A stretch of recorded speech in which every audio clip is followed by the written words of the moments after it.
Oh dear, Done that the wrong way around, haven't I? Let's sit in front of the big horrible light and sort that bit out. There we go. Righty-ho. Well, hopefully you all enjoyed what was some delightful royalty-free music. Just figured I should try something a bit different. Like, I need to put my head right in front of that bit of light there that's just coming right across there, don't I? Because otherwise it's all going to go to pot. So, there we go. Get myself sort of sorted. I'll just give everyone another moment or two. That really is in a very, very bad place. You're going to have to see my boiler, I think, for the look of it, until it starts getting darker and going around. You know what? Let's just quickly check. The message has gone out clearly. What are we doing? So you're all here because we're going to talk about the Bradford Bulldogs for an hour and a half. No, we're not. I love you, Bradford, but maybe not tonight, eh? Let's just make sure that's all coming through. Well, no time like the present. Guys, gals, and the gender fluid and all beyond the binary, it is Wednesday night, it is 8 PM, and welcome back once again to the BOTW What's Current stream. My name is Anthony Russell, here once again to take you through, well, what we normally do here, and we will be doing throughout the entirety of the NIHL season, is we'll be talking about everything from across the National Ice Hockey League. We focus on the National Division, that is our bread and butter, that is our home port, but we of course normally try to take and have a look at absolutely everything from the National Division as well as Division 1 and Division 2 in the north and in the south. But tonight we meet for something different because we kind of need to talk about Sheffield, don't we, everybody? It's going to be busy. It's going to be all of one thing. Now, listen, a bit of housekeeping because there's a few extra people watching tonight. I know I'm keeping tabs on the numbers. So, if you're new here, hi, I'm Anthony. Banners on the Wall is my website that I've been writing about ice hockey on for the last 12 years. If you're new, hi. If you're old, hi. Thanks for coming back. It's appreciated. Like I said, a couple of little bits and pieces you need to know before we start. And I appreciate tonight it's going to be a bit different than we usually do. We're going to focus a little bit on one topic, which is all the mess that's happening at the moment with the Sheffield Steeldogs and everything like that at the moment. I've got a few thoughts and a few opinions, and obviously you guys want to talk about that too. If, off the chance you haven't really heard of me and you're brand new to this, bannersonthewall.wordpress.com, that's my website. That's 12 years worth of hockey writing, mostly about the Basingstoke Bison, but also about the NIHL and a series I do called Hockey Stories, where I kind of do long-form, in-depth pieces of content with people from the weird and wonderful world of hockey. We go all the way back into the 19th century, into the Cold War, behind the Iron Curtain, up to the present day. I've got a series of video interviews as well that I do with people. Sort of been working my way through the NIHL management during the summer. So a lot of, a few team owners, player, coach owners, all kinds of crazy things that are on there as well. There's a free to download tabletop ice hockey game as well. All of that is over on bannersonthewall.wordpress.com. Also as well, check the links down below in the YouTube video because that's got the Twitter, the Facebook, and you can, if you enjoy what happens, you can buy me a coffee. All of this malarkey, of course, I put the stream and everything like that all kind of goes out for free. But where the Bison pause this year, I've got some more travelling to do. So if you'd like to chuck a few pennies into the hat of this poor busking white guy with glasses on the internet talking about hockey, that'd be massively appreciated. The links are all down there below. And of course, if you haven't already, hit subscribe, hit the notification bell, do all those wonderful YouTube things that turn the hamster on its algorithm wheel. The other thing as well, as you will have noticed, and I always do this wrong, no, I got it right today. The chat is there. Please feel free to use it. However, the golden rule here, if you're new to the streams, DBAD. Don't be a dick. Be respectful of other people's thoughts and feelings. The other thing I am going to ask tonight, and I know this might irk a few people, if you're going to do your Let Dogs Play hashtags, this is your free reign. 5 minutes, get them out of the way now. Because actually one of the things that the What's Current stream we've done really well at is using this as an actual chat function. So rather than just kind of spamming the hashtag again and again, and I know this is a really emotive topic for people, I get that. But let's try as best as we can to keep the chat to questions and comments that we're doing about the topic tonight rather than just kind of spamming hashtags left, right and centre, because otherwise it's just going to make the chat function just completely pointless. So that'd be really, really appreciated. Like I say, super emotive topic tonight, and I get that. But the one thing that I want to try and do, like I say, this has always been about a conversation, not just a monologue of me spouting things towards people. So let's try and keep the chat as civil as possible.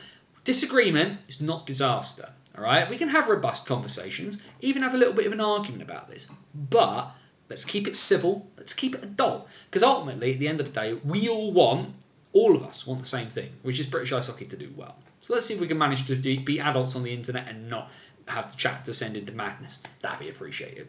You're going to have to bear with me for 2 seconds, just because I want to see if I can manage to do clever things with the internet. I'm going to click that just to double check. I'm going to click on that one because I just want to very, very quickly show a picture. It's going to come up. There it is. Let's move that across a little bit there.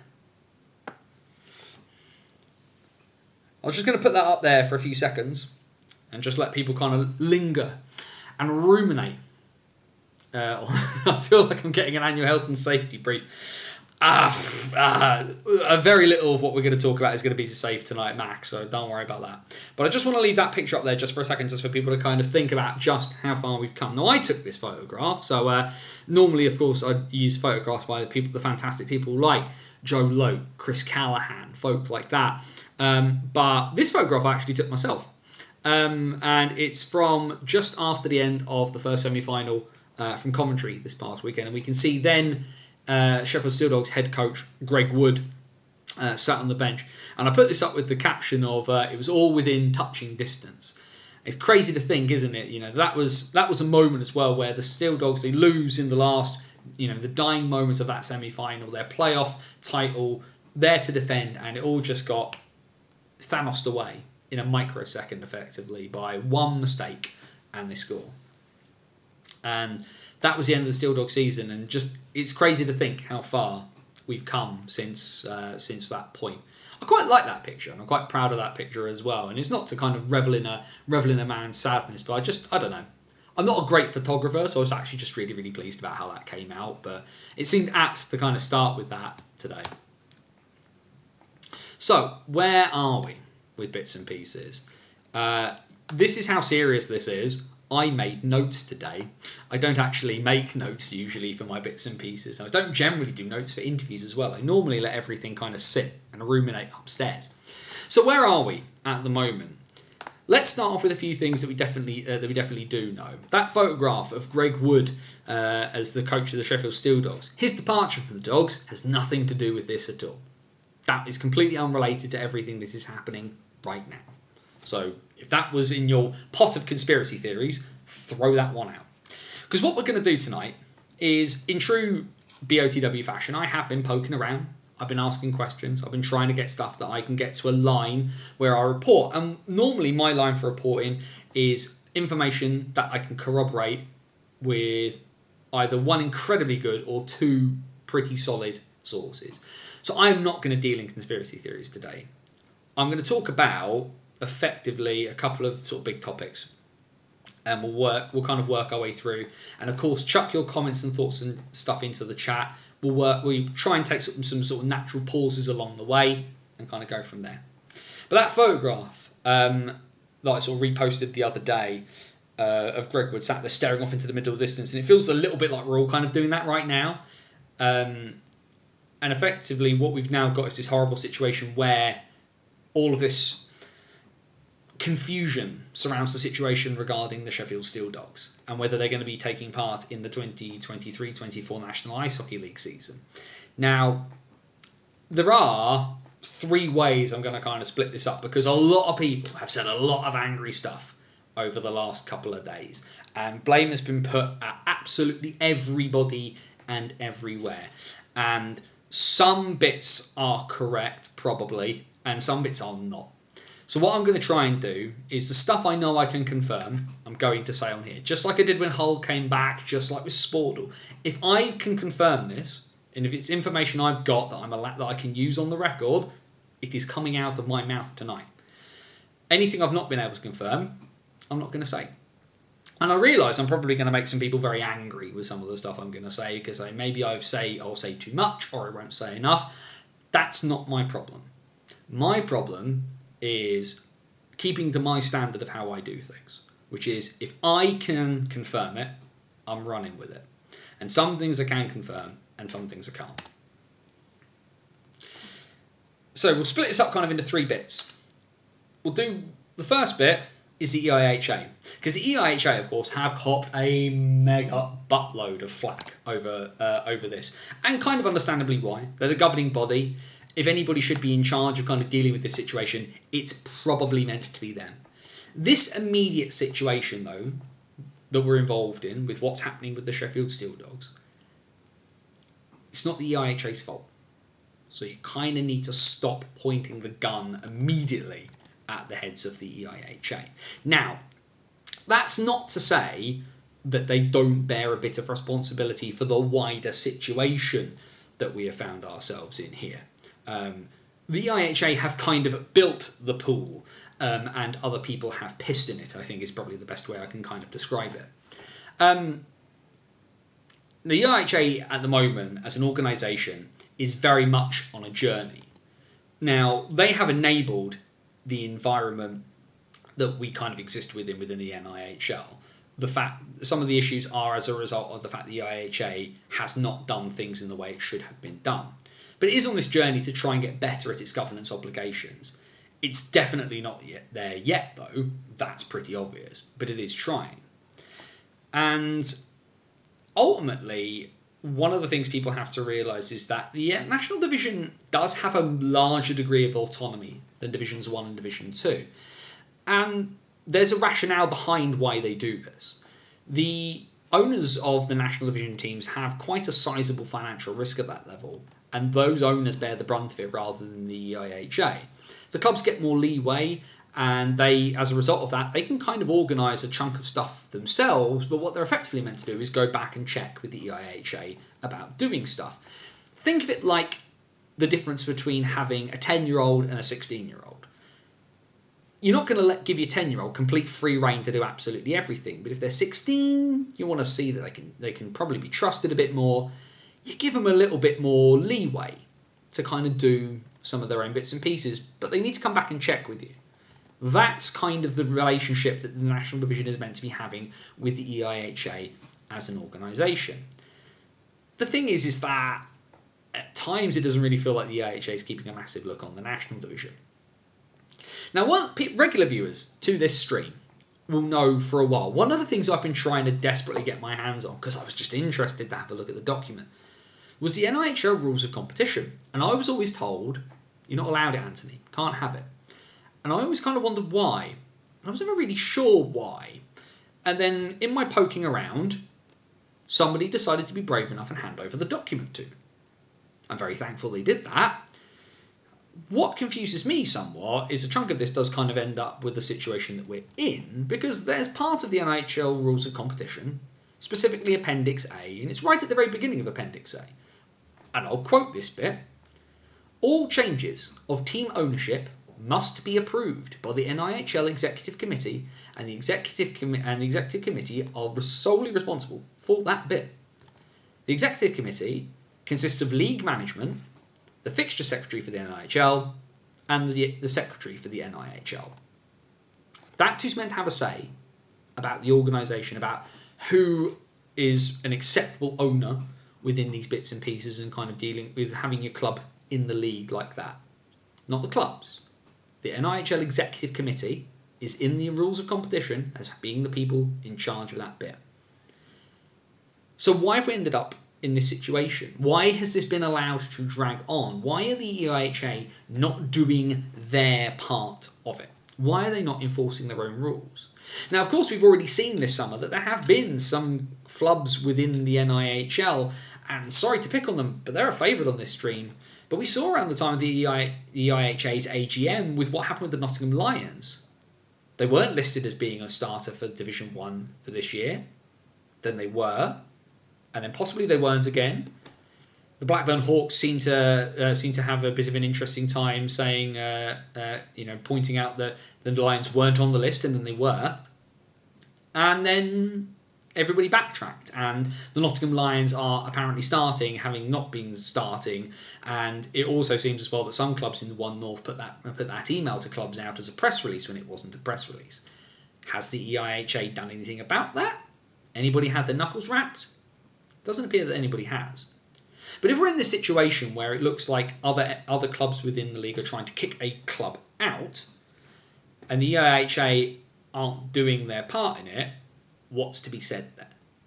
Now, there may well be reasons for it, but ultimately the rules are the rules. If the league, if the NHL National Division is sitting under the purview of the EIHA, why are the EIHA not enforcing the rules that they have in their own document that the clubs sign up to? Where does it say in there that the majority needs for the sale to be passed? If you bear with me a second, I will get up. Let me get the document back up. Dumpty dumpty dumpty dumpty dumpty dumpty dum. I have it in my bit there.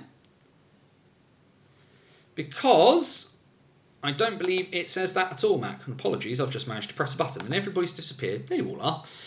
This is the joy of trying to do two bits of tech at the same time when I'm still not quite as au fait with OBS as I should be.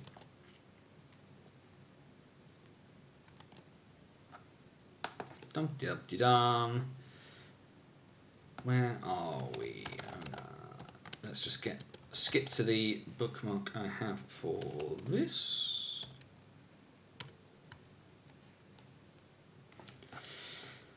So, Appendix A,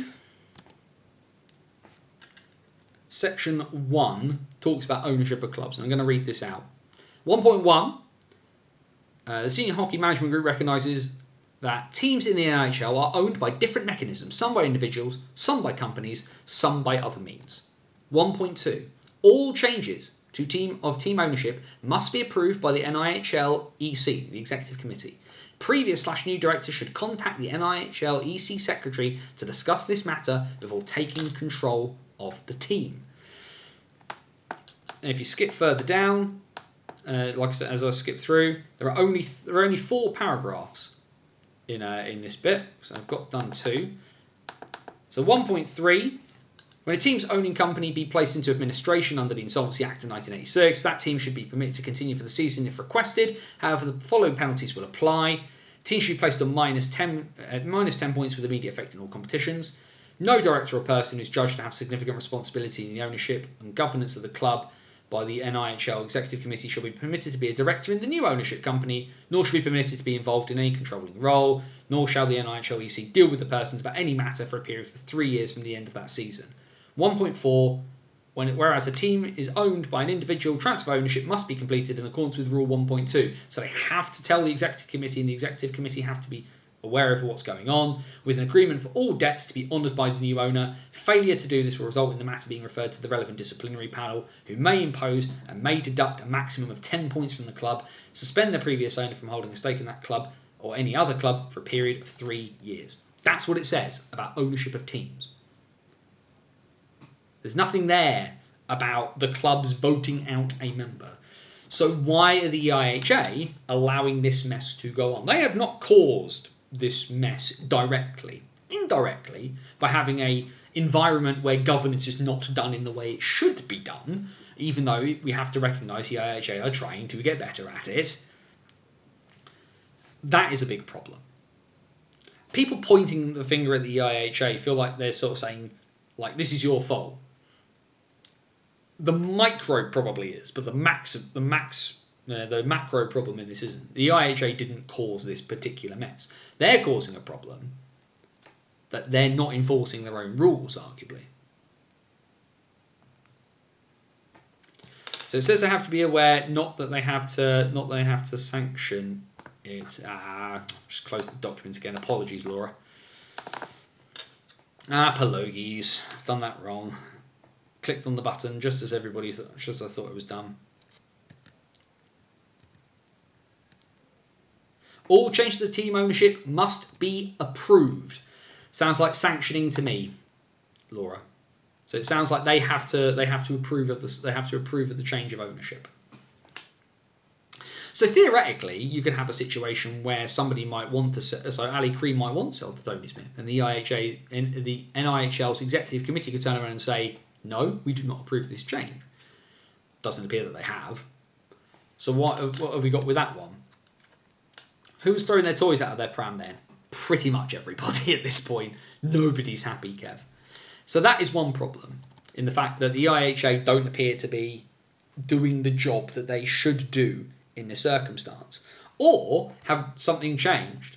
Are the clubs now just doing their own league management? Have they? It appears they want to bypass the NIHL exec committee. Now, I talked about the teenager and the parent allegory there, and teenagers, they like to act out and they want to be in charge. And given these clubs are taking quite a significant financial risk. 1.4 says about being made aware. No, that's to do with being made aware of the fact that any new owner has to take on, has to be, and if they're purchasing, have to honour all debts. So 1.4 again for you there. 1.4 again for you there, Laura. Whereas a team is owned by an individual, transfer of ownership must be completed in accordance with Rule 1.2 with an agreement for all debts to be honoured by the new owner. Failure to do this will result in the matter being referred to the relevant discipline panel, who may impose and may deduct a maximum of 10 points from the club, suspend the previous owner from holding a stake in that or any other club for a period of 3 years. So that's what that says. Apparently Tony Smith spoke to them and they didn't have a problem, then did a U-turn. To my understanding, Tony Smith hasn't spoken to the NIHL Executive Committee. To my understanding, nobody has spoken to the NIHL Executive Committee in this. The NIHL Executive Committee in this will be members of league management. It'll be the director with responsibility for the NIHL national division, which I believe is Mohammed Ashraf, and it will be whoever the fixture secretary is right now, and I don't know who the secretary is off the top of my head. I'd be interested to know what the constitution of the owners group states on voting a team out of the league. Surely that should be a unanimous vote to be passed. Laura, that's not a problem at all. Don't worry. No, there's a lot to get heads around. So don't worry if you mishear stuff. We can track back and go over things again. Don't fret on that front, my friend. It's okay. Mac, I don't know on that front. You're right. I'd be interested to see what the owners group say on that one, because effectively a lot of things would run off of effectively a lot of things could be run off of the basis of just a simple majority vote. It depends how they put it together. What's the EC's commission issue with Tony Smith and the Steelers? The NIHL Executive Committee, Jonathan, no one's spoken to them about this. They are not involved. There is a difference here between the owners of the national division and the executive committee. My issue with the EIHA here is that they're not doing their jobs properly in this point. They're not enforcing the rules and bringing this to heel. Because ultimately, if you've got an issue between member clubs, who should be solving that issue? Who should be mitigating, standing in the middle, enforcing the rules, making sure things are done fairly? Who should be doing that? The association. Who's not doing that? The association. And like I say, the IHA are on a journey to try and get better, but at the moment they're not doing as well as I think they could be doing on this bit. Let's part the IHA for a minute, because that's kind of where we are on them. So the short version there is the rules are there, they're not superly being enforced, but the EIHA are ultimately not the super big bad in this situation. The second part to talk about is the other teams in the national division, and we're going to lump Planet Ice into that as well. A chunk of the above and the idea that there are rules that the EIHA teams and the NIHL national division should follow, and maybe they don't want to follow them, would kind of lead into some of this reporting we've had in the Sheffield Star from Bob Westerdale about the national division moving out of EIHA governance and purview under IHUK, in the same way that the Elite League is an independent entity outside of the governing body associations. If the national division set itself up in the same way that the BNL used to be, then they'd be able to sidestep these kind of rules, and that's probably what's fed into a lot of that reporting about it. They could do what they wanted. Now, one of the things that a lot of people have maybe read a lot into that maybe they can't do is the utter silence on this from everybody else about everything. Because obviously everybody has fired shots left and right at Planet Ice, and nobody's really said anything about the fact that nobody has said anything at all. Not any clubs. Not the ones that play. Because remember, the one team owned by Planet Ice isn't playing. Planet Ice don't own the Peterborough Phantoms, they don't own the Bristol Pitbulls, they don't own the Leeds Knights. Any team, apart from Basingstoke in the Planet Ice rink, obviously has a relationship with Planet Ice. But they're not owned by Planet Ice. It's a different kettle of fish, and that sometimes has to be reminded. Now, obviously, Planet Ice will have a massive amount of influence here. They run a massive amount of the ice facilities in this country. And if Planet Ice packed up and left tomorrow, the sport in this country, and ice skating in this country, and figure skating in this country, and synchro in this country is dead. Pretty much overnight. The entire system would collapse because of the amount of ice time that would disappear as a result. Planet Ice, to an extent, does have British hockey over a barrel. The lack of note of comment from anybody at all is something I personally find really odd. Now, I expounded on this theory earlier on Twitter, that there's likely a lot of legal stuff happening in this now. There's stuff happening in the background, and people have either been told that they shouldn't talk or they must not talk, and there'll be legal documentation to say, definitely do not talk. They own parts of them all, I'm led to believe. I believe that to not be the case in at least one sense. They certainly obviously have that massive involvement, but all of the documentation I've read in terms of stuff on Companies House doesn't say that. So I can't agree with you on that one, Mac. Do they maybe chuck a few quid in the pot? Maybe. But there's no official documentation that says that they own stuff. What annoys me is the lack of thought for the fans and players in this. It was bad enough for Bison players having to find new teams. How do Dogs players find new teams now if they do kicked out? We'll touch on the Steel Dogs as an independent, as an entity in this in a bit, Dave, because yeah, that's a very, very good point. We are just waiting. We have plenty to say. If you didn't have something to say, Nicky, I would think you were ill, my friend. God love you. God love you. But yeah, so the lack of comment from anybody is a bit I personally find really, really weird, because it's allowed rumour and innuendo to kind of take over. And ultimately, if you're on one side of the argument and you've got the people on the other side of the argument, whatever this is, do you want them completely controlling the narrative? Because that's what's happened here. You've got 10 other teams who are saying nothing at all about this. Not collectively, not individually, not anything at all. They're not saying anything about it. And all of the control of this narrative has gone towards the Sheffield Steel Dogs and Tony Smith and the Sheffield Steelers and whatever Bob Westerdale puts in the Sheffield Star. And that, to me, feels silly. Planet Ice as an organisation confused me in particular.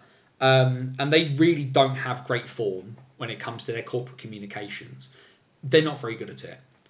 Blocking people left and right on Instagram and Facebook doesn't make the problem go away. It just makes them look petty as an organisation.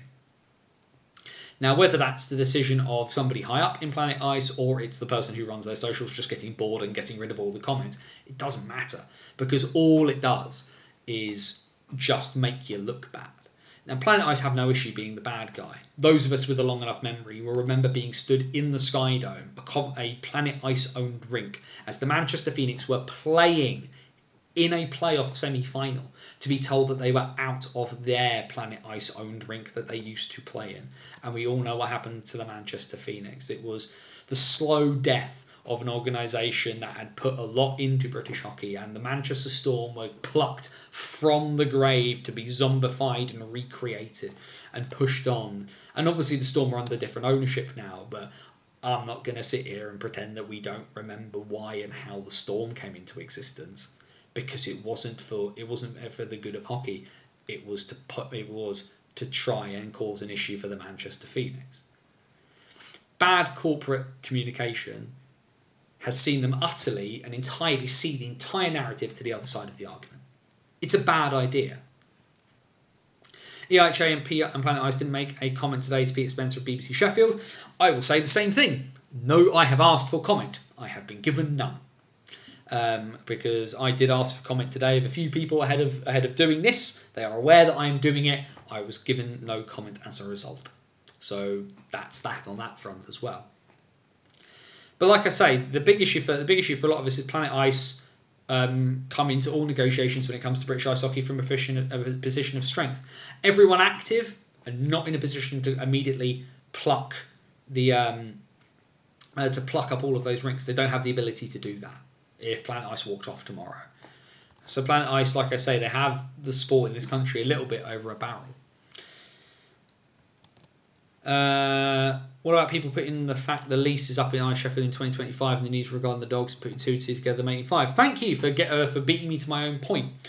A lot has been made about Planet Ice wanting to buy Ice Sheffield. Now, in my poking around, I have found zero evidence that they have or want to try to do that.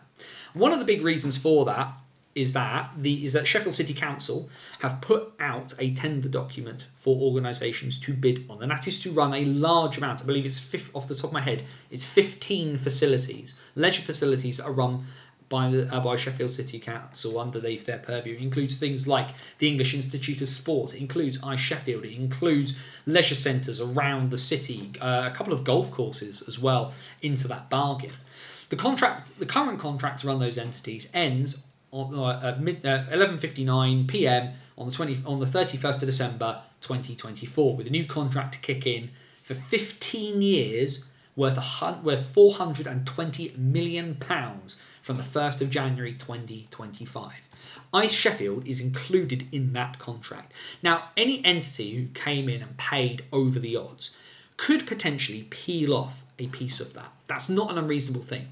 City, local and county councils are strapped for money right now. For those of you unaware, the current government has continually over the last however many years they've been in power slashed the amount of money that goes to councils, and that means that things like your policing, your fire services, but also things like your culture, your arts and your sport funding have completely been whittled away and whittled away and whittled away. So the idea that an entity could come in and say, we want to give you £1 bajillion and we want that particular facility. Is it out of the question? No, it's not. However, to do so would be very, very difficult, particularly given the fact that this tender document is out there. It's out there in the public. Like, you can Google it and go and read it right now. And one of the things that you'll see is that the original document had a piece in it where after a year, whatever entity runs them could drop one of the golf courses. About a week and a half later, Sheffield City Council removed that from the tenure. You got to hold the lot for 15 years for the better part of £500 million. So Planet Ice want Ice Sheffield. Why wouldn't they want Ice Sheffield? Planet Ice's business, ostensibly, is to run ice rinks. Ice Sheffield is one of the best ice facilities we have in Great Britain, bar none. Any company that runs ice rinks would want to run Ice Sheffield. But for Planet Ice to run Ice Sheffield is going to take a lot of money to either peel it out of that contract, which I don't think they're going to be able to do, or Planet Ice need to start getting into the complete leisure game. And I don't think Planet Ice want to do that. I think if we're honest with ourselves, they definitely don't want to do that. Planet Ice want to run ice rinks because that's what they know how to do. They don't want to run a leisure centre in Sheffield. They don't want to run a golf course. Admittedly, most of the hockey players would probably be very happy if they did run a golf course. But such is the way of things on that. For them to do it, and also when you consider as well that Planet Ice have vocally on record committed over 6 figures worth of funding to redo the rink in Basingstoke. Aside from the fact that I don't think it's possible for them to buy Ice Sheffield, I don't think they can. I think the ability to do that would be massively, massively undermined by all the stuff they've got to do elsewhere right now. I'm glad I'm not the only one seeing the PI Phoenix parallels here, hoping the Dogs, this isn't history repeating itself. I think it's worth keeping in mind Sheffield Council is a shit show and sold the airport for £1. My understanding, Sam, was that airport was there was a lot going on with that airport. I did watch a documentary about it a little while ago on YouTube, and apologies, the details escape me. But the problem is with anything like this, Sam, is that there are very, very specific tender processes that need to be gone through with these kind of things, and they have to do it. They don't know how to run ice rinks into the ground, maybe. I didn't say where they run them or how well they run them. Let's keep that in mind. Let's keep that in mind, Mac. But yes, Sam, just to return to your point, like I say, with bits and pieces like this, there are very, very specific rules that you have to follow. And they could not just do that, unfortunately. Basically, rink is another can of worms to open. Don't I know it? We will leave Basingstoke for another day, shall we? Shout out to Councillor Alex Lee for Winklebury for putting his foot up people's backsides about Basingstoke. By the way, there's, like I say, the thing that confuses me is just the sheer lack of anything. 3 sentences, right at the beginning, could have solved this issue. Here is the issue we have with the Sheffield Steel Dogs. This is what we're looking to do about it. And until it's completed, we're keeping our mouth shut. That's it. That's all they needed to do. The second that that bit went into the Star from Bob Westerdahl, first thing they had to do, say what you're doing. Because here's the thing, right? If you're in a position where you cannot speak very, very openly on the record about why there is a problem, because clearly there's a problem, and we'll get on to that in a second, because there's an idea of what the problem is for a lot of people. But if the problem is there, and I have to have a feeling that the problem is bigger than just Tony Smith taking over the Sheffield Steel Dogs. But if you can't speak, you point your finger. Think about like dropping a marble down a marble run, right? If you wanted to go off to the left, you wanted to go off to the right, you maybe flick a little gate in the middle. Putting out a half-decent statement, however short, sometimes can just help people wander towards the answer that you want. And if I'm the other clubs in the National Division right now, it looks really bad. It looks really, really bad because people are filling in the gaps. And I have said this to multiple folk within the clubs and the EIHA. The longer nothing is said, the more people will fill in and the more stuff people will get wrong.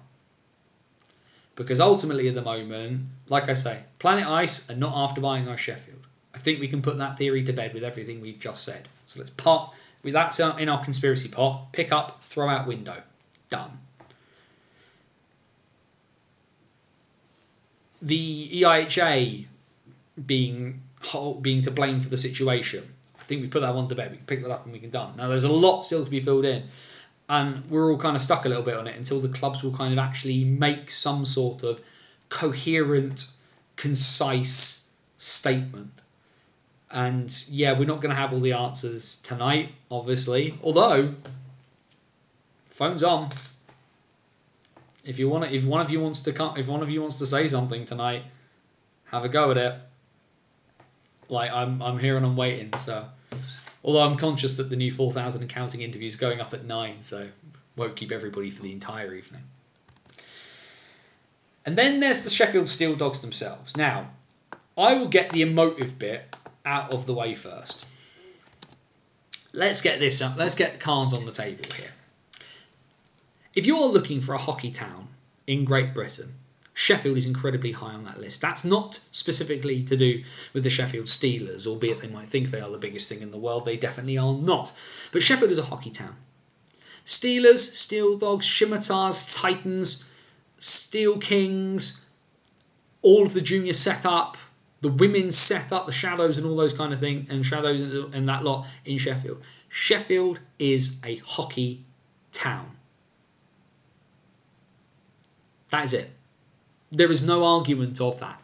The NHL National Division, as the second tier of hockey in this country, benefits greatly by having a Sheffield team in that league. It looks weird for there not to be a Sheffield team in that league. We don't operate a promotion and relegation system. Of course, you know, Sheffield United and Sheffield Wednesday, they're big sides, and if they're not in the Premier League, some people would say, oh, it's a shame Sheffield don't have a team in the top flight. Well, it's a shame that Sheffield don't have a team literally running through the entire British ice hockey structure, because there are very few cities or towns in Britain that you can say are hockey towns. Nottingham, Bracknell, Sheffield, Cardiff. I will put Basingstoke in that too. But Sheffield is a hockey town, and the fact that there could be a team lost from within Sheffield feels bizarre. And yeah, I'm old enough to remember the Steelers going through some issues as well. Cheers, Bob Phillips. But the idea that there isn't a Sheffield team in the NIHL National Division feels really weird and doesn't make a lot of sense to me. Ali Cree can sell the team. It is his team. He is the only person with a controlling interest in the Sheffield Steel Dogs, according to the documentation on Company's House. It's him alone. He is within his rights to sell that team. As far as we know of the rules, the NIHL Executive Committee are the only people who can rule on whether a new owner is suitable or not. That means Tony Smith can buy the team. Ultimately, the rules say what they say, and the Executive Committee should be having the final say. I will say this right now, and some people will like this and some people won't. I do not think Tony Smith is the right person for the NIHL National Division to have involved. I do not think he's the right person to run the Sheffield Steel Dogs. I think his ownership of the Steelers and his previous words belie his attitudes towards not just the league as a product, but the key component of that product, which is British players. The idea that other owners would not want Tony Smith involved, you take away all the other gubbins that might be going on in the background. The idea that other owners wouldn't want Tony Smith involved, and you go, oh, I can't understand why they wouldn't want someone from why they wouldn't want Tony Smith involved in this. That's irrational. Look at the words he has said. Look at the things that have literally been printed on the record in his name that he has said. People aren't interested in British players. Now, if Tony Smith somewhere along the line has had a Saul to Paul road to Damascus moment and seen the bright shining light, good for him. Because people are capable of change. But out of nowhere, someone who has said that British players and the British players coming through are not good enough for the league that the club he owns is in, that feels weird. That doesn't make a lot of sense. And the one thing I'd be immediately asking for if I was involved in any of the other NIHL National Division clubs in an ownership capacity would be, why and what is your plan? And how do you intend to play nicely with the rest of us? Because we've developed a thing here. We have a product. NIHL National Division Ice Hockey as a product is getting better. And I appreciate there might be a few extra people from the Elite League who may not know how the NIHL National Division is. Here's the scoop for you. NIHL National Division Hockey is decent. It's all right. It's really good. And the league has been developing and improving, and there was a hell of a lot of excitement ahead of September. And now, because this is British hockey, everything has kneecapped itself.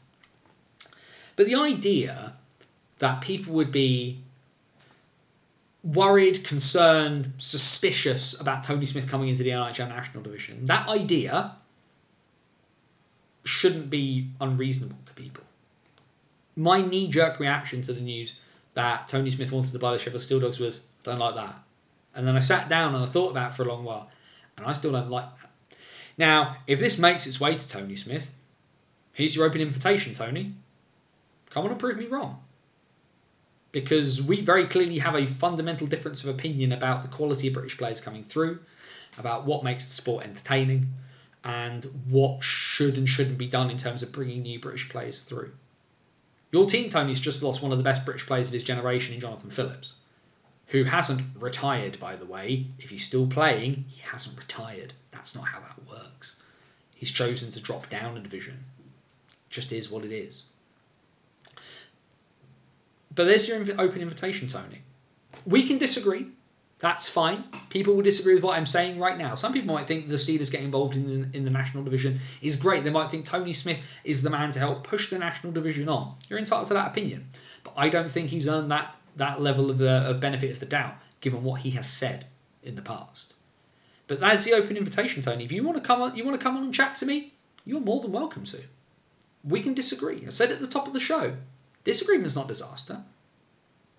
If you want to come out and show the world what your plans are to turn the Steel Dogs into an entity that can be financially sustainable, because let's face it, if you read the accounts on Company's House again, Steel Dogs are in the red a little bit, not a massive amount, but their accounts do show they made a loss last year of about 20 grand. About 20 grand in debt. If you want to come on and tell the people what the plans are, that you can reassure us that you're not going to cause further issues. I went through the EPL, and I went through the collapse of the EPL. I was one of the first people, if not the first person, to interview Wayne Scholes when he bought the Telford Tigers. We saw how that ended.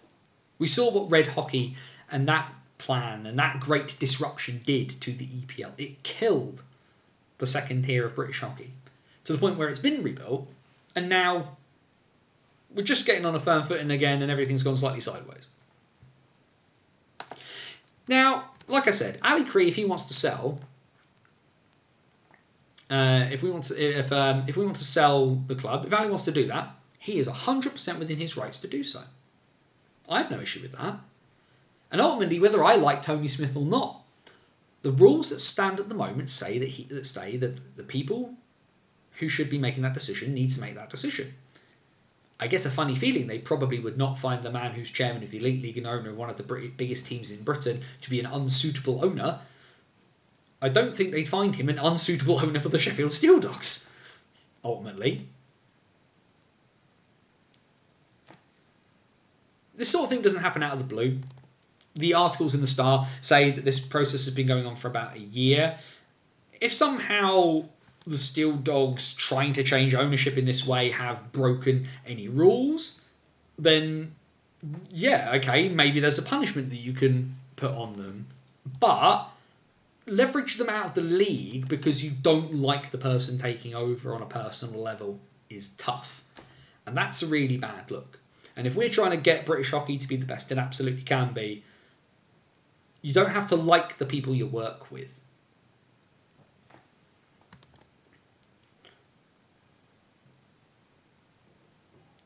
If the Steel Dogs have genuinely done something wrong, that means they need to be expelled, whether that's bringing Tony Smith on board or whether they've, I don't know, made an actual puppy into like a steel dog and kicked it across the Ice Sheffield car park. If they've done that and they need expelling, then it's really clear what needs to be done. Clear and publicly articulated why and what for. Not what is happening right now, this ginormous, stupid mess where everybody and their mother is trying to pick reasons out of the air and is, shouting and screaming, and we're all dealing in rumour and innuendo when we don't have anything hard to go on. Now, the Steel Dogs haven't actually said an awful lot themselves. And that I also find quite interesting too. Very little actual press out of them themselves. Bits from people in the Sheffield Star, to me, is not the appropriate forum to do this in. There needs to be statements from the club on their own communication channels about what they're doing and why they're doing it. Open it up to public scrutiny.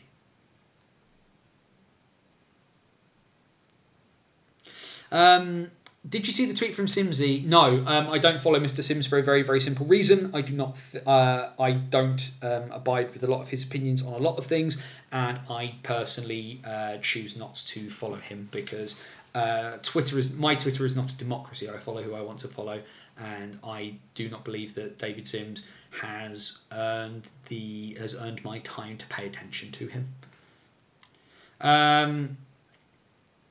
I don't think Aaron cares if they bring in 3 imports or not. He's saying, Tony says how Brits don't bring in crowds and any good enough to know. Yeah, that's pretty much it, Sigala. I don't understand the idea that out of nowhere. Like I say, I fully believe people can change. People can change. It's part of life, right?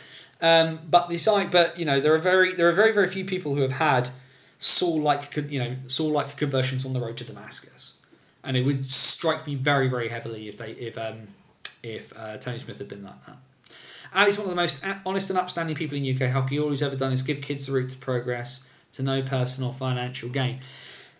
I think probably then my message to Ali Cree would be that, providing there's not some sort of legal injunction, to come out and tell more of his side of the story that isn't attached to Tony Smith or Bob Westerdale. would probably be my thing. And I'm not saying that has to be me. If you want it to be me, then cool. But I think Ali needs to. I think all sides need to be a bit more. I suppose open's the best word I can think of in the immediacy. But I appreciate there will be things that can and cannot be said in public about this kind of stuff at the moment because of what's going on, right? But I don't understand British hockey's obsession with not keeping people in the loop. Because if the Sheffield Steel Dogs are being kicked out of the league, pick a reason. Pick a reason as to why. John O'Phillips is actually an alien, and you're not allowed aliens, and therefore we're going to kick you out of the league, right? So, why is it hard to keep people in the loop about this? Why is it so difficult? Steel Dogs fans, Steel Dogs players, they have a new coach. Nothing can be said at this time. No, nothing is wanted to be said at this time. And that's the issue. There are some things, 100%, that cannot be said. I know that. I'll stand on, that is something I can, there is reporting on that I can stand on. There's definitely a few things at the moment, unfortunately, that cannot be said in public. And that's not I know something and I can't tell you. There's stuff that means it can't be said.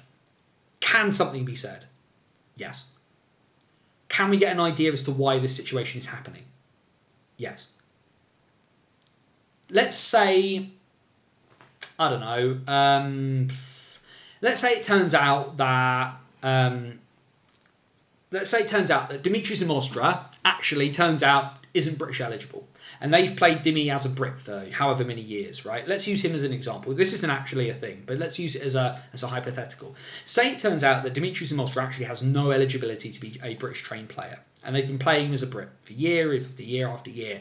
Playoff titles won, league, the North won trophies or whatever it was they won during the split, right? All you do is you put out a press release. Unfortunately, the Sheffield Steel Dogs are being investigated for a breach of the rule, for a serious breach of the NIHL National Division rules. This is being investigated. We will have no further comment until that investigation is completed. I have solved a giant issue there with 3 sentences. I don't think that's hard. I don't understand why that's a problem. And I don't think that, and I think there's a chunk of people will say, people want to know everything. People don't need to know everything. There are some things that people do not need to know. People who are not direct stakeholders in these things do not need to know all of the minutiae. But if people are putting their money into this, no, I'm not saying Sheffield are. I'm using it as an example, Mac. That's what because clearly the other clubs think something has gone sideways. Because silence is complicity on their part. If they're not, if something has happened, then, they need to say why. They need to at least give an idea, an inkling as to what's going on. Because making stuff, letting everybody and their mother guess is bad. Guessing is for pub quizzes. And ultimately, if the Steel Dogs, in the eyes of whoever it is, have made some infraction or they don't want Tony Smith involved, then give people enough rope to hang themselves with. Give them something. Give us the idea. If we're the ones turning up and watching the sport and paying for the sport and the players are, getting money to do this and giving up their time, like John O'Phillips has a new job outside of hockey. He doesn't need to do this.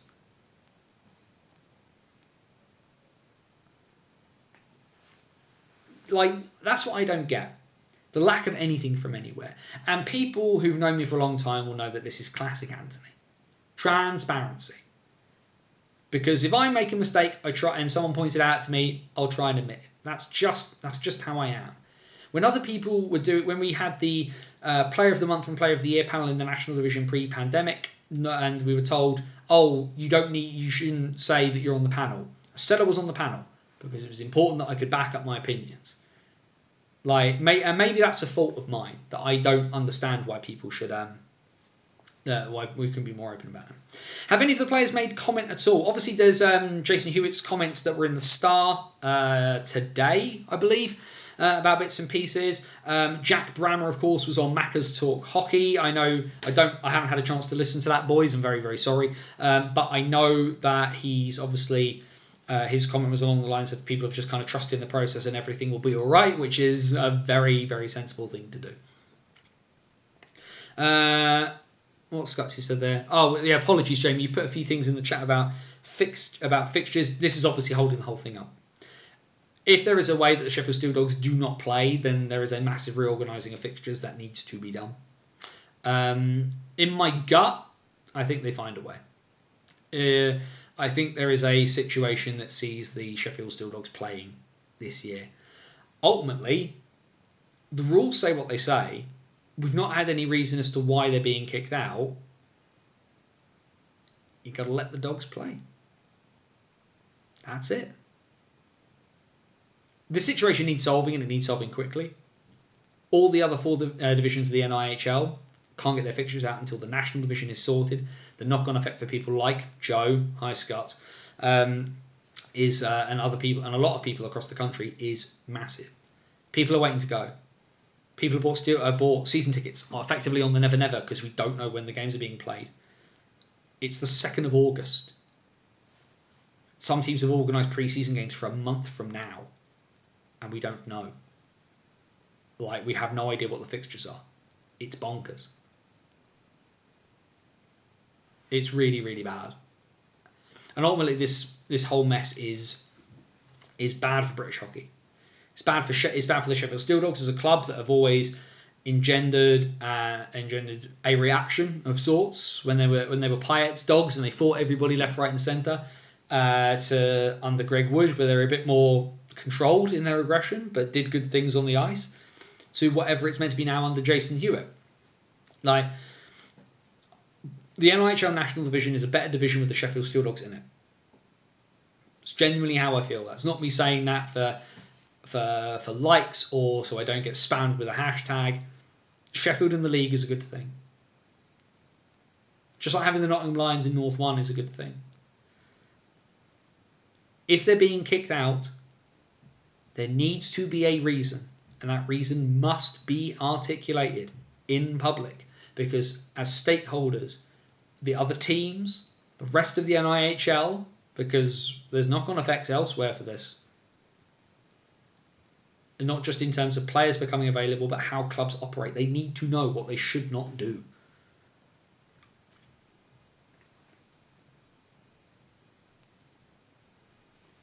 What happens between the trusting owners after this debacle? Your previous interviews have mentioned how closely aligned all the owners are. This surely can't be said now. Well, the problem is that we don't know. Apart from one element of ownership being having an issue with all the others, I don't think there's a problem between the other owners at the moment. And sometimes it's always a bit of a marriage of convenience. I don't think they're all best friends by any stretch, but they're very much. They very much find a way to work together. Somehow, it appears Ali Cree has fallen foul of that.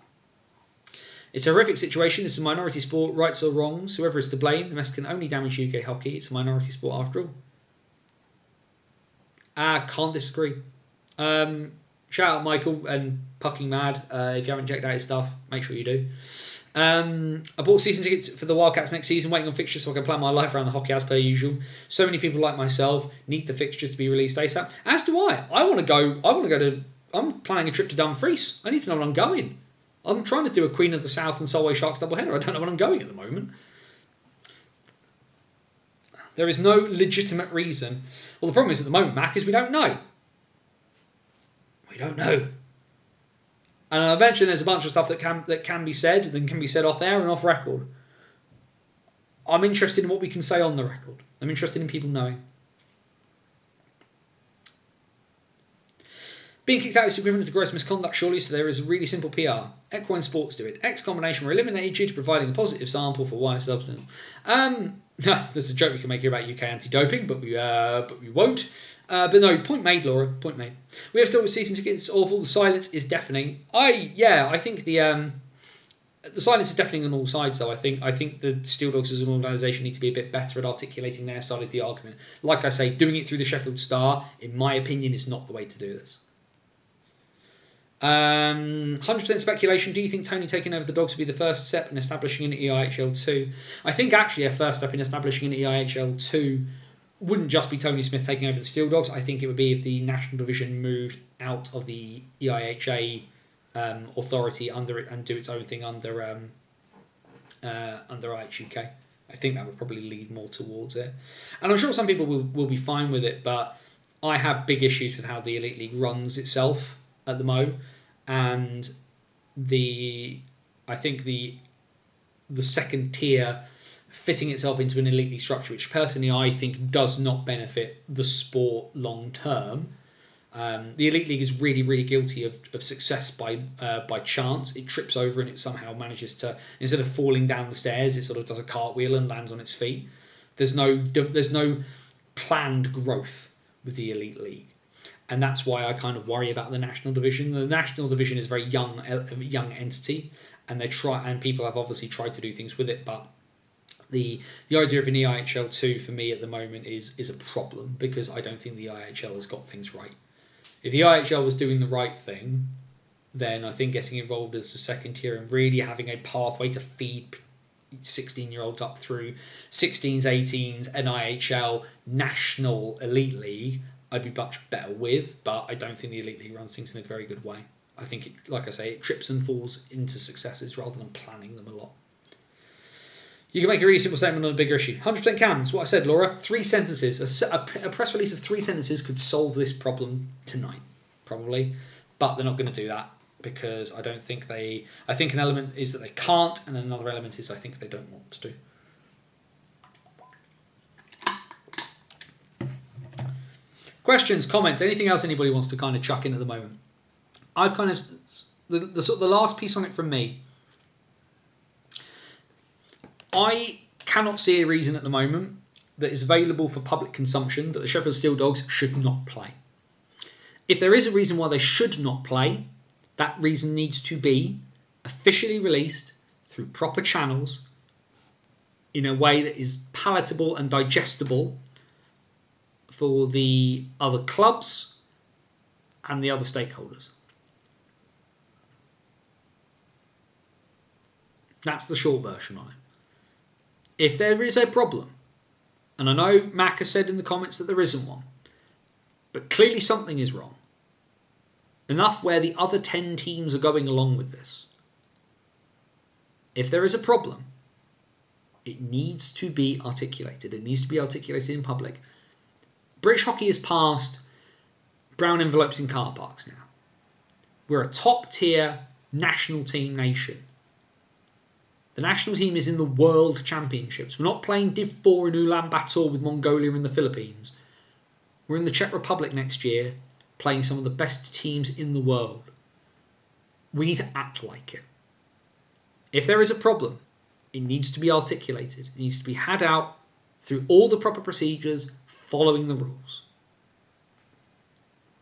The national division will be a better entity with the Sheffield Steel Dogs in it, because I believe that having a Sheffield team in the national division is important and benefits the sport.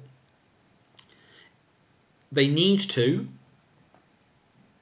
but we need to, let me rephrase that. We need to make sure we have our house in order.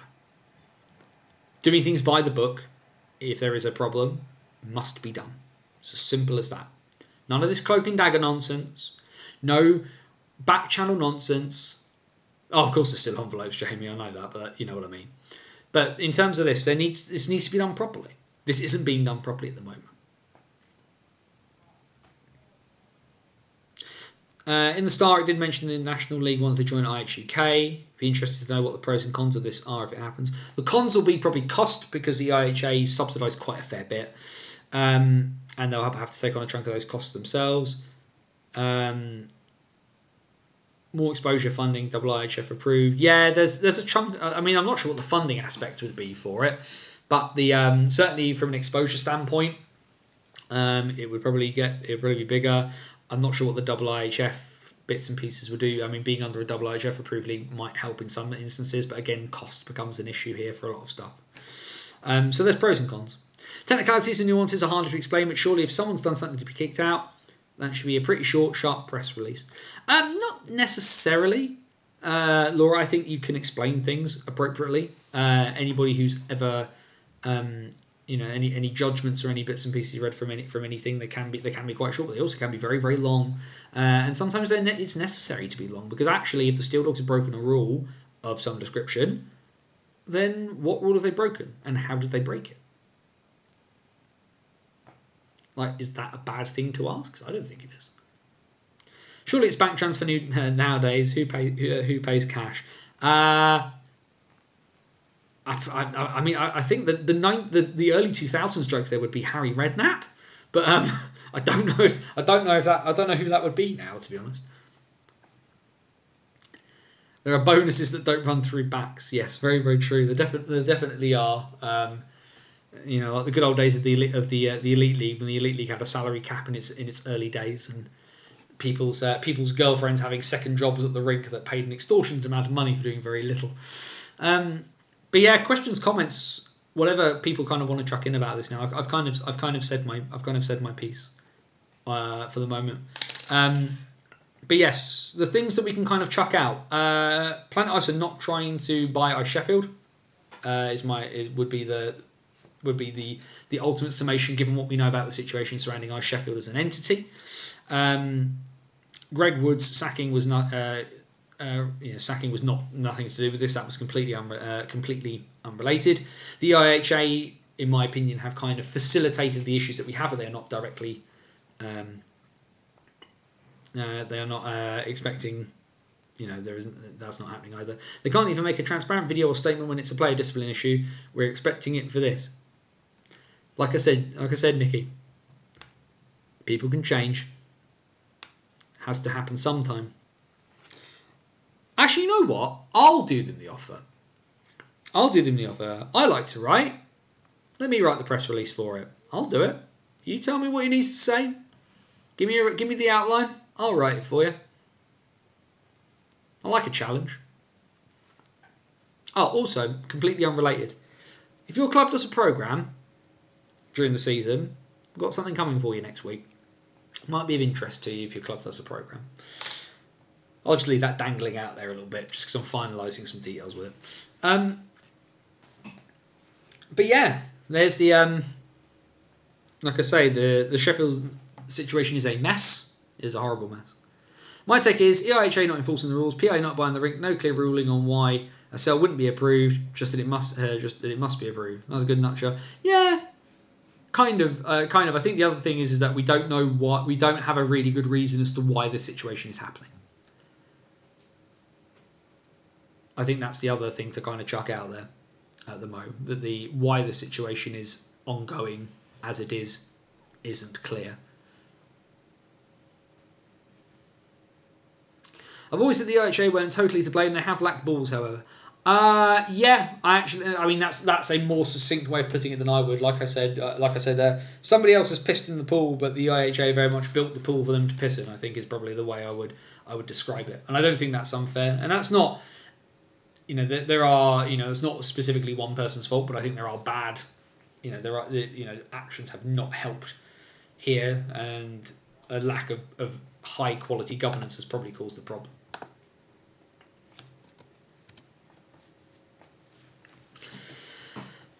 So there we are. I'm about to check my phone just to see if I've been shouted at by anybody, which it doesn't appear that I have been at the moment, so I will take that for now.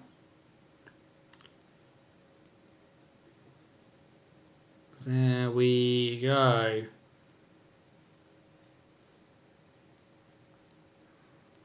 Solway Sharks obviously on ITV Borders this evening, so do go check out that piece. I'll be having a look at that in a minute. If nothing else, because Jamie Thompson and the rest of the Solway lot will probably completely spam my Facebook with it before too long.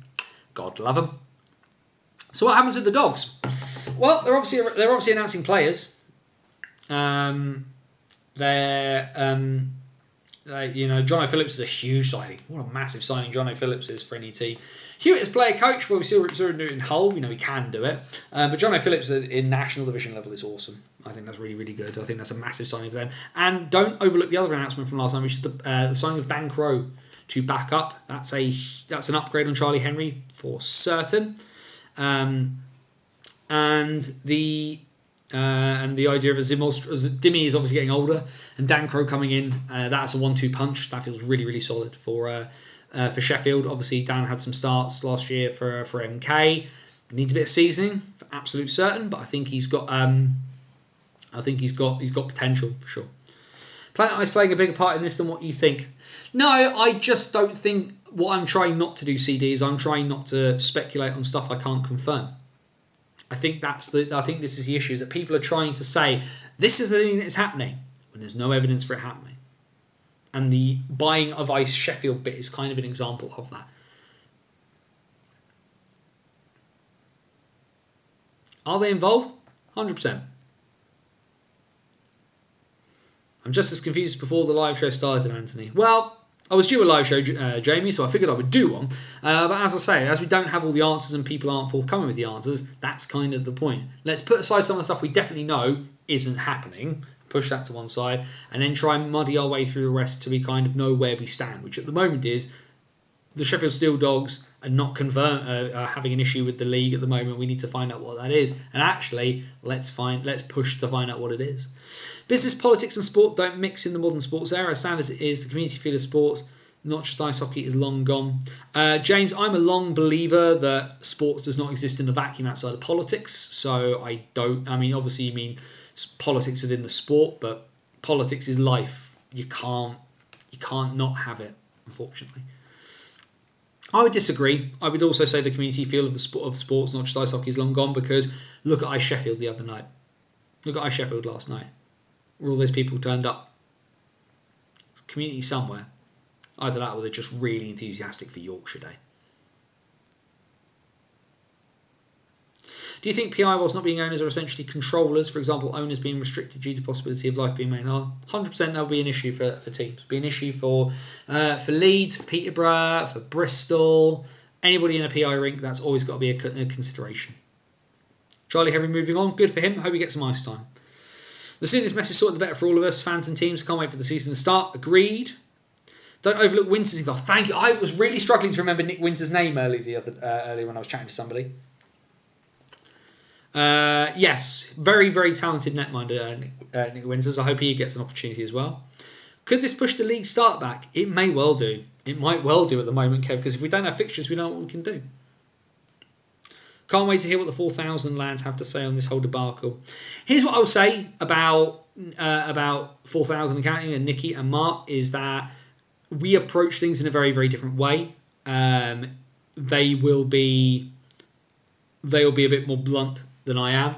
And that's not a bad thing, I think, necessarily. But I think one of the things that this British hockey fan media space has benefited from is from not having too many of us that do the same thing. I think if what Nicky and Mark did was very similar to what I did, I don't think there'd be much point. In that sort of sense. I think what 4,000 and counting are really good at is more of the kind of spitting chiclet style, tea with Miss McGee, laugh and a banter kind of thing. And I think what I'm better at is a bit more kind of tugging at the threads of stuff and kind of pulling at threads and kind of seeing where they go. And actually, I think that works really, really well for this kind of British hockey sort of content creator space, because you don't need too many people doing the same thing. Ultimately, I venture they'll probably swear more than I did. I think that's probably quite a safe bet. But I'm definitely not the only place you can kind of check stuff out. What I would say is you've got there's a lot of good bits and pieces out there from an NIHL perspective, and if you're an elite league person and you don't know whether it's 4,000 and counting, whether it's me, whether it's Pucking Mad, whether it's Macca's Talk Hockey, whether it's the Wildcast, whether it's any of the other bits and pieces flying around, and if you're wanting to try and start something, start it up, might as well have a go. But there's a lot of good stuff out there, and I think the thing I would say is get breadth and depth of coverage. Don't just listen to one person. Now, obviously, I do this because I enjoy doing it, and the fact people are coming and listening, that's really cool. Thank you for coming along. I would say don't just listen to... If you're going to form an opinion, get as much information as you can. And I think that's a really, really cool way of doing it. And certainly when these things kind of come up, I will listen to what Nikki and Mark say, because they will have ideas that I don't have, and they have approaches and perspectives that I can't provide, and I think that's really cool. It's a shame, because I believe the season will be very competitive this year. I know MK will have 28 players so far. Yeah, two full squads of MK Lightning coming before too long, and probably Disco back at Christmas as well. You never know, that'd be fun, won't it? We're not going to hang on for much longer, because obviously the 4,000 Accounting Boys have put out their new interview, and you should definitely all go check that out before too long. So I'll kind of say, like another minute or two. Get questions, get comments in, kind of anything else you kind of want to chuck in before the end of this, because this is probably the start of news coming out. It's going to be really interesting to see what happens. I'm interested to see what happens. From my perspective, I will keep digging around. When I can confirm stuff, I will let people know. I will report stuff in the same way I always have done. When I can confirm it, I will confirm it, and when I can confirm it, I will stand by it. Just like all my other reporting on these bits and pieces, whatever it is. But the one thing I'm really trying not to do is try and act in I know something you don't know way. I don't know, and it's a tough one.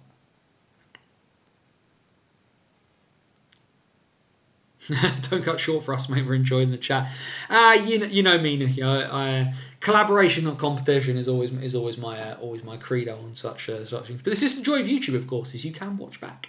And if you haven't subscribed down here, that's me plugging that thing. I don't have sponsors, so it doesn't matter. Something about an e-bike. But yeah, I think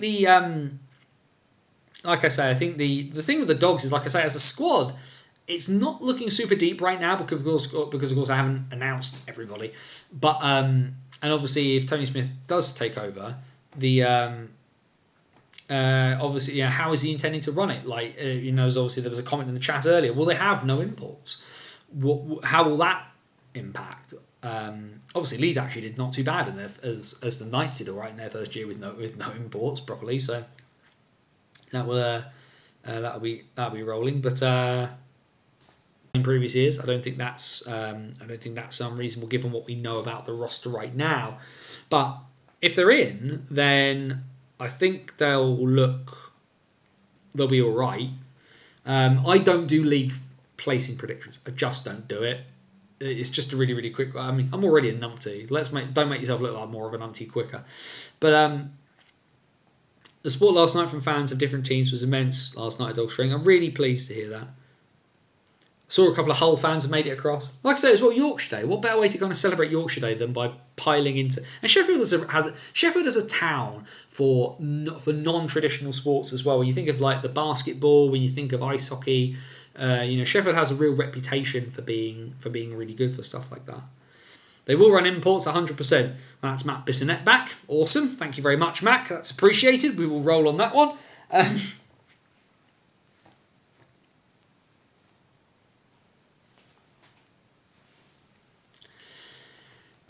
I do have a message, but it's from my pregnant sister, so I will not super. They have 3 imports already. Am I going mad? Everyone assigned 3 imports apart from Sheffield, Peterborough, Telford, and the Bees. Well, this is the issue, of course. If Tony Smith takes over, what does he do? Does he make changes? Volkanovs, of course, was announced as being back. Bissonette was being back. Who's the third? I'm having a blank moment here. Who's the other import for the Dogs? Who is the other import for the Sheffield Seal Dogs? Where's the Elite Prospects? Let's get Elite Prospects up.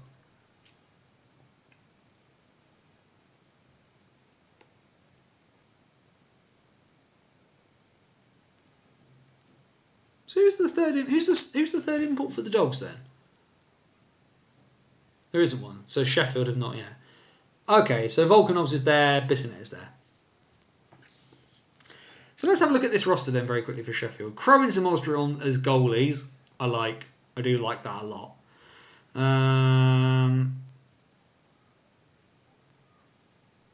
D-wise, Bell, Dermott, who I assume is a junior, Hayward, Kirk, Morgan, Smith and Turner feels okay.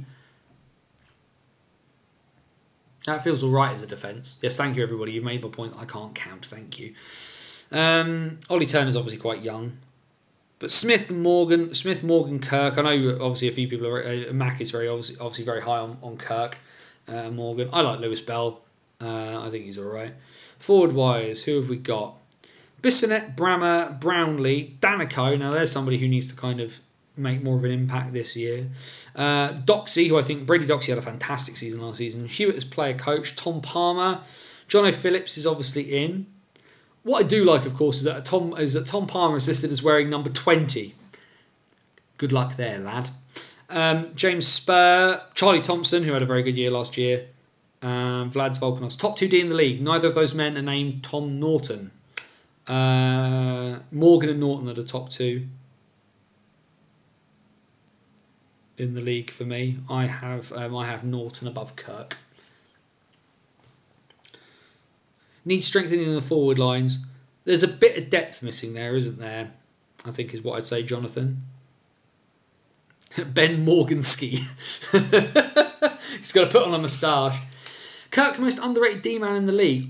I wouldn't necessarily say he's underrated because I think actually last year he kind of stepped out of being underrated. Top 5, certainly. Top 2, no.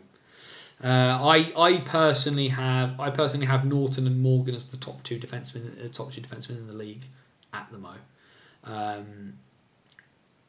I don't think Kirk is as good as Norton myself.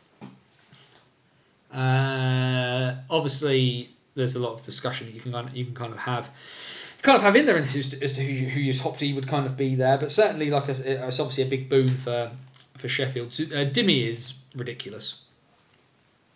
Louis Newell, I thought he was. Yes, you're right. I thought he was very solid on the occasions I got a chance to have a look at him. I thought he was very good with the Lions when he played with the Nottingham Lions, and thought he looked very good for Sheffield as well on the opportunities I saw him. But yeah, I'll tell you what we'll do. It's about 23 minutes past 9. Let's go to half past. Open the doors. Let's throw questions and comments and everything else in. If you've got it, get it off your chest. Whatever the level, let's just go. Morgan, Kirk, Norton, Plews, Bowering. Ooh. I think you have to swap Bowering for James Griffin. Myself. Not Edgar's Pebris. Thank you, Joe. Thank you, Joe. If you've not watched my interview with Aaron Nell, it's on the YouTube channel. I have a playlist of all the interviews I've done with people that are videos, so there's a bit of a mishmash of stuff on there. But I did ask Aaron Nell to his face why Edgar's Pebris is on D for Swindon, because I don't get it, and I still don't get it. Nags and Griffin in my top 5. Nags, no. Nags has not progressed at the level I thought he should have done. Griffin, I agree with. Bebris is better up top than in D. Agreed, 100%. He did a job last year, but didn't look entirely comfortable. Is that Dave because he was getting accustomed to it? I know. Is it Whitfield? He played a chunk of time with at the end of last year that people quite liked.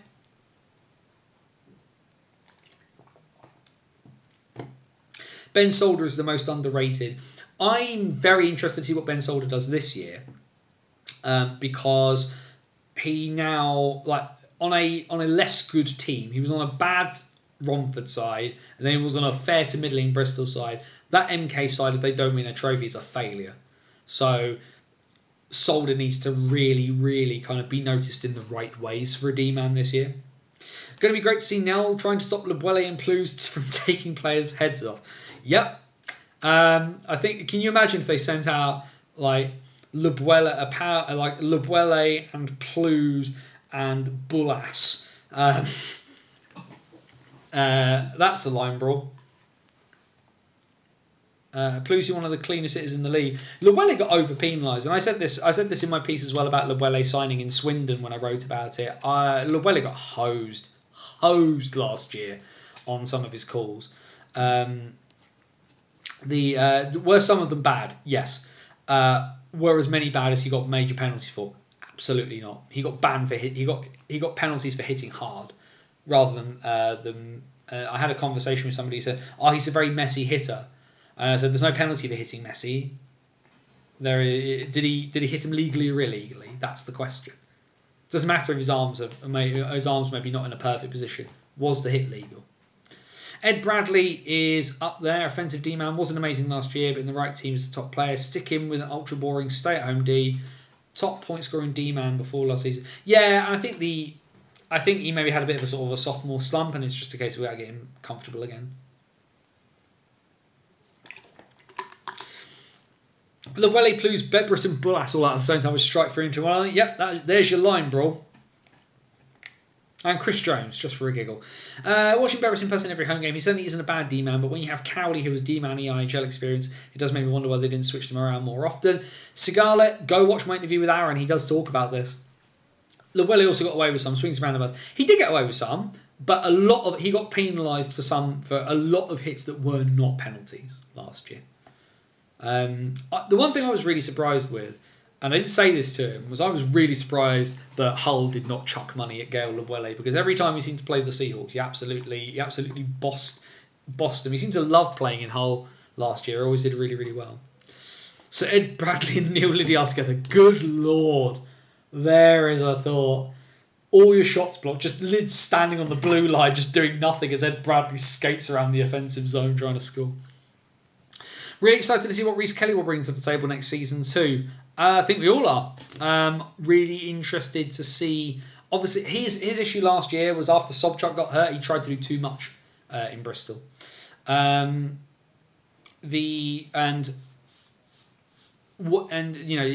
Kelly this year, he needs to play his role and not try to do everything all of the time, all at once. I think that's the thing. If he can learn to do that, he's going to be really, really crucial next year. He'll do really well.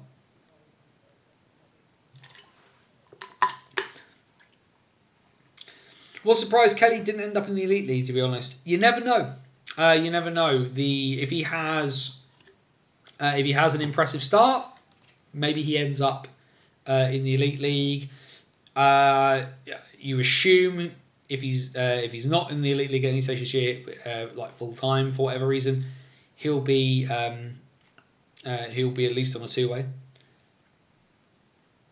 Kelly will be wearing a lovely shade of purple if rumours are to be believed. Those, of course, are flying around as well, but we'll see whether that comes to fruition. MK have the best net mining tandem this season. Ooh.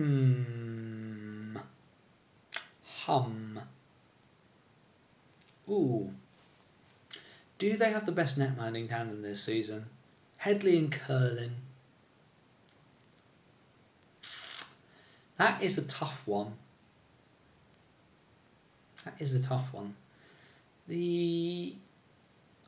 think you might be there. I think you might have to concede that one, actually. At least Lightning have massively improved the Thunder this season. God, yes, thank you for that. That's good for the South 1. With Solway now in the National League, which 4 teams do you think will make the Coventry? Danny, it's August. There's no way of knowing what 4 teams are going to make it. And I don't make predictions. I don't make predictions about April, the August before. No. What 4 teams will make it? The ones who deserve to be there. There's your answer. Make no estimations without data. Statistically, no, it isn't. Curling was terrible every time I watched him. This is your lesson, everybody going to MK. Take a hooter. Doesn't like him. Curling did not play particularly well when I watched him as well, but he did not have the best of defences in front of him. Will he do better with a better D in front of him? Anyway, Gospel in his own. Gospel in his own beat everybody last year. Although, that to be said, the times I saw Harrison Walker in net, he performed admirably. Right, it's 9:30. We normally go for about 60 minutes. We're now at the hour and a half mark. Apologies for not being able to kind of give lots of concrete answers, but it feels good to have kind of sort of got some thoughts out of my head, and thank you very much for kind of joining in and doing those bits and pieces. Of course, when I get to the point where I'm able to report on more stuff, you will of course hear it as soon as you can from me. A massive thank you, of course, for joining us. So what we will do, look forward to seeing Vanny back in the league. Vanya Antonov being back is going to be awesome. Him and Juha Lindgren together would have been fun, but yeah, not to be this year. Interested to see what Juha does away from Slough. But what we will do is we'll end this as we traditionally do. We end it there. Bannersonthewall.wordpress.com, your number one source for all the various bits and pieces now related to the National League. Because the basis that Bison aren't playing, I'm pivoting. So there's going to be NIHL content across the season in written form, as well as the continuation of our Hockey Stories series, long form, in-depth pieces from the weird, wild and wonderful world of hockey, from the 19th century to the present day, through wars, cold wars, officials, players, all sorts of things, as well as our video interview series. That's all kind of wrapped up in Hockey Stories as well. The back catalogue of the old BOTW podcast is there. Some old interviews from back in the day with people from the world of hockey. David Longstaff is in there. Go talk to David. Go check out that one. That was a really good one. All the interviews I've ever done with Nicky Watt are lurking in there somewhere too, as well as our free to download tabletop ice hockey game called Dice Hockey. Free. It is literally free. You can print it off, you can play it with bits and pieces you have at home, and you can get a dice app on your phone to play it if you have a bit of a rainy day, because it does seem really wet at the moment, which is really weird.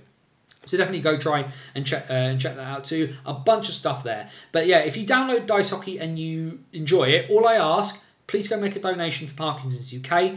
My dad has Parkinson's. He's had Parkinson's for 11 years. Parkinson's sucks, and it's really, really bad. My dad's not in the best of health right now, so if you do download Dice Hockey and you enjoy it, please do consider chucking a $5 over to Parkinson's UK. Anything we can do to help sort of research and edge towards a cure for this nonsense would be really appreciated. But all of that and so much more to read and enjoy is there at bannersonthewall.wordpress.com. Facebook is Banners on the Wall. Twitter at BannersOTW. That's the best place to kind of keep up with the nonsense I do. Links, of course, are there in the description down below, as well as the fact you can buy me a coffee, where I'm going to be doing a lot more travelling, trying to do some different bits this year. Anything you can chuck in the hat to keep the wheels turning along would be massively appreciated. I've had some great support so far from people, but obviously, like I say, the busking hat is there. buymeacoffee.com/BOTW. All the links that you need for all of those bits and pieces are down in the description. And of course, you're watching us on YouTube. The What's Current stream, the first and, as far as we're, only live show that deals with all the bits and pieces across the National Ice Hockey League, will be back full force every Wednesday night at 8 p.m. here on YouTube throughout the NIHL season, from pre-season through to post-playoff weekend. We will be here chatting through all 5 divisions of the NIHL, all the big stories, all the results. Everything gets covered from top to tail. We're the first to do it. Proud to do it, because there's a lot of good stuff to be talked about in the NIHL. The good, the bad, and the ugly. You can join us every week. So make sure you subscribe, hit the notification bell down there in bits and pieces. And there we go. The longest ever What's Current stream, but it kind of needed to be done. To see Mac there in the chat said, Solway are taking over. Well, the season is edging ever closer. Hopefully, before too long, we'll get some fixtures, and we'll find out whether they're really going to do that, because I can get to go to Dumfries and watch them. But I will end as I always end. We send our thoughts to the folk in Sheffield, particularly the fans and the players, because this is a nasty mess, and hopefully it's sorted out soon. Be happy. And for whatever reason, if you can't be happy, then please always do be safe. As my friend Scotty Woz would say, take care of yourself and somebody else. For bannersonthewall.wordpress.com, this is Anthony Russell saying stay safe, and so long till next time. Next What's Current stream in a couple of weeks, and then when the season starts, every Wednesday night, 8 p.m. If you're new, thanks for coming by. Those of you who've been for a while, keep coming along for a ride. We'll see you next time.